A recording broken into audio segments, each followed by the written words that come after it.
My name is Jocelyn Frye, and I'm the president of the National Partnership for Women and Families. Throughout our 55-year history, our nonpartisan organization has advocated for equal employment opportunity and economic justice for women workers, and indeed all workers. Our work has included, in particular, advancing the critical mission of the EEOC, or Equal Employment Opportunity Commission, to combat employment discrimination. The National Partnership strongly opposes the proposed rule to rescind requirements for filing EEO demographic data collection reports, including the EEO-1 form. The proposed rescission is harmful, ill-advised, and counterproductive. It would undermine effective enforcement practices, equal employment opportunity for women and other workers, and the agency's longstanding commitment to root out all forms of discrimination. For more than 60 years, the EEOC has required employers with at least 100 employees to report workforce demographic data annually using the EEO-1 form. This requirement has proven to be a reliable and powerful enforcement tool used consistently by every administration. Even the current administration has used EEO-1 data to settle cases alleging widespread sex discrimination in hiring, securing millions of dollars for American workers. The arguments put forward to justify the proposed rescission are misleading, devoid of context, and deeply problematic. The proposal attempts to redefine discrimination by mischaracterizing collection of data by categories such as race and sex as inherently discriminatory and impermissible. But the act of collecting data does not cause discrimination, and refusing to collect data does not make discrimination go away. Rather, the loss of EEO-1 data will reduce visibility into employment practices and make discrimination harder to detect and civil rights laws harder to enforce. The proposal complains that collecting EEO-1 data unfairly focuses attention on workers of color and women, but largely ignores the broader context or realities of our workplaces.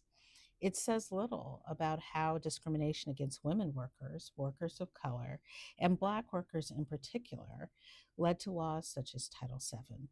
There is no mention of the EEOC's own data that show most sex and race discrimination charges are filed by women and people of color.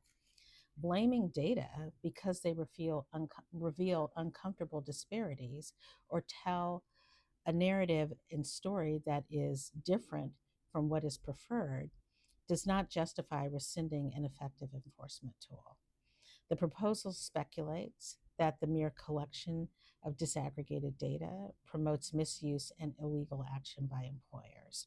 Yet it puts forward no compelling evidence to support this claim. The proposal overreaches to allege that the gathering of disaggregated data triggers constitutional concerns. But merely collecting data and reporting data is not the same as conferring a race or sex based benefit. Such an overbroad analysis is dangerous and, if adopted, could jeopardize critical federal data collection efforts not only in employment but also in other areas. The proposal disregards clear evidence documenting the value of EEO-1 data. It also minimizes the proposal's far reaching effects by arguing that the EEOC would continue to collect data from individual employers facing specific charges. But the absence of EEO-1 data collection would still be burdensome and costly, and it would slow down investigations requiring requests for data that would have already been on hand.